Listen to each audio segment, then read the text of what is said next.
ശബരിമല സ്വർണ്ണ കവർച്ചയിൽ പ്രതികളെ SIT കസ്റ്റഡിയിൽ വിട്ടു. ഉണ്ണികൃഷ്ണൻ പോറ്റി, ഗോവർദ്ധൻ ഭണ്ഡാരി എന്നിവരെയാണ് ഒരു ദിവസത്തേക്ക് കസ്റ്റഡിയിൽ വിട്ടത്. കൊല്ലം വിജിലൻസ് കോടതിയുടേതാണ് നടപടി.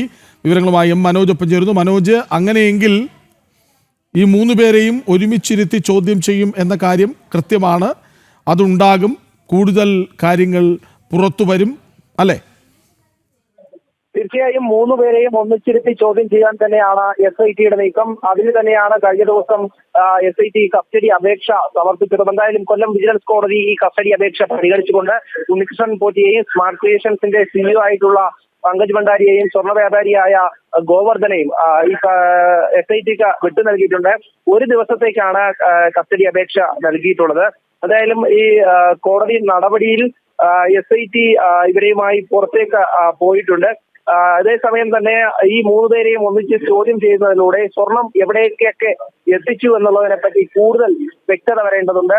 ഈ CEO ആയിട്ടുള്ള പങ്കജ് ഭണ്ഡാരി ആദ്യഘട്ടത്തിൽ ഈ അന്വേഷണത്തെ വഴിതിരിച്ചു വിടുവാൻ ശ്രമിച്ചിരുന്നു. തങ്ങൾക്ക് അത്തരത്തിൽ സ്വർണം വേർതിരിക്കുന്ന സംവിധാനങ്ങളൊന്നും ഇല്ല എന്നൊക്കെ പറഞ്ഞുകൊണ്ട്, അല്ലെങ്കിൽ ഈ ശബരിമലയിലെ സ്വർണം ഇവിടെ എത്തിച്ച് വേർതിരിച്ചിട്ടില്ല എന്നൊക്കെയാണ് ആദ്യം പറഞ്ഞതെങ്കിലും പിന്നീടുള്ള SITയുടെ ചോദ്യം ചെയ്യലിൽ ഈ സ്വർണം വേർതിരിച്ചത് സംബന്ധിച്ചിട്ടുള്ള നിർണായകമായിട്ടുള്ള വിവരങ്ങൾ നൽകി.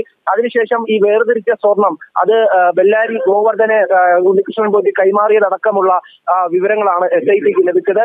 ഇതുമായി ബന്ധപ്പെട്ട പോറ്റിക്കും ഇവർക്കും തമ്മിലുള്ള ബന്ധം എന്താണ് എന്നുള്ളത് SIT പരിശോധിച്ചു. അതോടൊപ്പം തന്നെ മറ്റു പ്രമുഖർക്ക്, അതായത് മന്ത്രിമാർക്കോ അല്ലെങ്കിൽ ദേവസ്വം ബോർഡ് അംഗങ്ങൾക്കോ ഈ CEO ആയിട്ടുള്ള പങ്കജ് ഭണ്ഡാരിയോടും അതോടൊപ്പം ഗോവർദ്ധനോടും എന്തെങ്കിലുമുള്ള ബന്ധമുണ്ടോ എന്നത് പരിശോധിക്കുന്നുണ്ട്.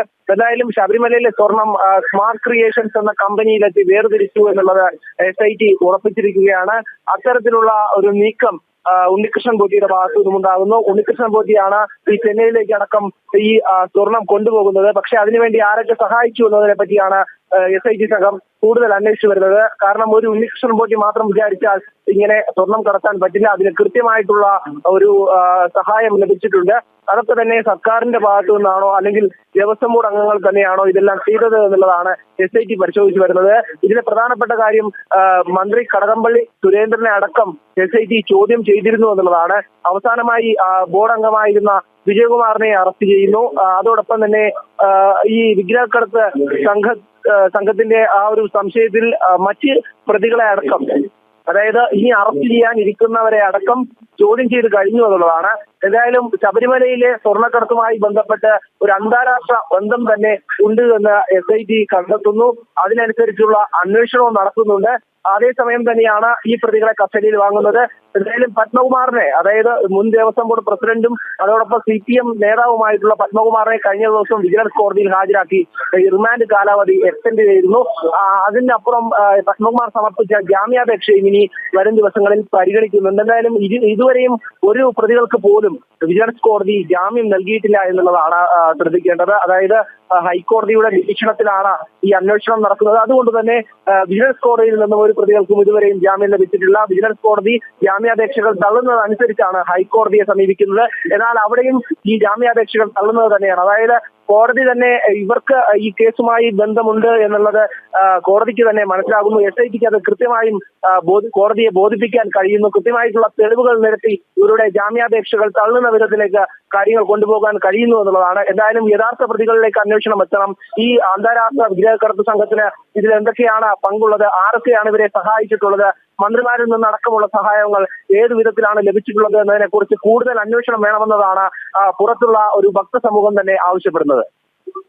ഉണ്ണികൃഷ്ണൻ പോറ്റിയെ, ഗോവർദ്ധനെ, പങ്കജ് ഭണ്ഡാരിയെ 3 പേരെയും SITയുടെ കസ്റ്റഡിയിൽ വിട്ടിരിക്കുകയാണ് കോടതി. ഒരുമിച്ചിരുത്തി ചോദ്യം ചെയ്യും.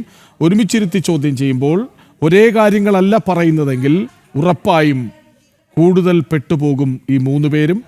ആ 3 പേരും ചേർന്ന് വിരൽ ചൂണ്ടുന്നത് കടകംപള്ളിയിലേക്കോ? സംശയങ്ങൾ ഒരുപാട് ബാക്കിയാണ്, ചോദ്യങ്ങൾ നിരവധിയാണ്.